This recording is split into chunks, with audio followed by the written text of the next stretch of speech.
ఇక శ్రీచరణ్ పాకాల గారిని, విజయ్ కనకమేడల గారిని మనం ఎట్టి పరిస్థితుల్లోనూ విడదీయలేము. చాలా మంది ట్రై చేశారు ఇప్పటి వరకు, చాలా పూజలు చేశారు. వీళ్ళిద్దరూ ఎలాగైనా సరే ఈ సినిమాకైనా శ్రీచరణ్ గారు పనిచేయకుండా ఉంటారేమో అని, కానీ అది జరగదు. సో వీళ్ళిద్దరి అనుబంధం అలాంటిది, వాళ్ళిద్దరి మధ్యలో ఉండేటువంటి ఆత్మీయత అలాంటిది, వాటెవర్ అన్ని అలాంటివి. ఓకే, సో అందరి పరిచయాలు అయిపోయాయి కాబట్టి భైరవం 30వ తారీఖున రిలీజ్ అవుతున్నటువంటి సందర్భంగా మిమ్మల్ని అందరినీ కలవడం నాకు చాలా సంతోషంగా ఉంది. అమ్మా ఆ పిజ్జాలు పట్టరా తొందరగా. Thank you so much, thank you. Yeah అంటే మీ మా సినిమా కంప్లీట్ అయిన ఫీలింగ్ వస్తుంది మీతో ఇంటర్వ్యూ చేస్తే. ఆల్మోస్ట్ నాకు ఇప్పుడు సినిమా అయిపోయిందండి. ఇప్పుడు సినిమా అయిపోయింది, సంపూర్ణంగా అయిపోయింది.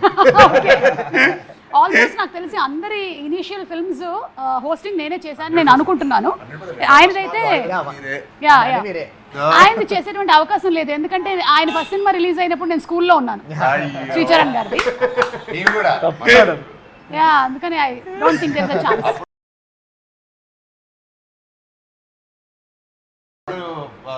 మీరు అప్పుడు స్కూల్లో ఫస్ట్ సినిమా అప్పుడు మనం ఏ క్లాస్ తాము బాబాయ్? మనం మీకేంటి మైక్ ఇవ్వలేదా?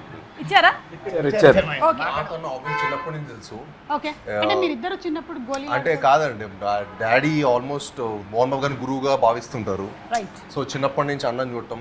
అండ్ అన్న రోహిత్ అన్న అయితే మూవీస్కి రాకముందే నేను అన్న కలిసి ప్రాక్టీస్ చేసేవాళ్ళు.